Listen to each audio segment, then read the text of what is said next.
لیکن اس میں اختلاف ضرور اس بات میں کروں گا کہ اگر دیکھیں گورنمنٹ کی طرف سے مساجد کو سبسڈی دی جائے، اس 25,000 کا جو انہوں نے اعلان کیا ہے امام صاحبان کو دینے کا، تو یہ کہہ رہے ہیں کہ جی اس کی بجائے مسجد کے جو بلز ہیں ان میں سبسڈی دی جائے یا دیگر، تو اس کا تو الٹیمیٹلی فائدہ تو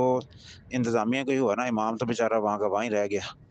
اس کا کیا پھر بینیفٹ ہو؟ اس کو تو یہ 15-20 ہزار سے زیادہ انتظامیہ دیتے ہوئے ان کو تکلیف ہوتی ہے، دکھ ہوتا ہے کہ امام صاحبان کو کیوں 15-20 سے زیادہ دیں۔ اگر گورنمنٹ نے کوئی اس میں کچھ پلس پوائنٹس دیتے ہوئے ان کو 25,000 کا ہی کہہ دیا ہے تو لینے چاہیے۔ اور تو دیکھیں ہماری عوام کو تو چلیں اس بات کا خیال نہیں ہے، مسجد کی انتظامیہ کو میں پوائنٹ آؤٹ کر رہا ہوں کہ وہ مساجد کے امام ہمارے معاشرے کی یہی صورتحال ہے، 15-20 سے زیادہ دینے کو رضامندی نہیں ہوتے۔ تو جو 25 اگر دے رہی ہے گورنمنٹ تو اس کو لینے میں نہیں قباحت ہے، اس مد میں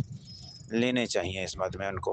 کہ اگر گورنمنٹ ان کو فیسیلیٹیٹ کر رہی ہے تو اس کو فائدہ اٹھانا چاہیے، نہ کہ ان کو بھی روک کے جی نہیں یہ نہ لیں، مسجد کی بلوں میں سبسڈی دیں تو وہ اس کا فائدہ تو امام صاحب کو کوئی نہیں نہ ہوا، وہ تو بیچارہ وہیں کا وہیں رہا۔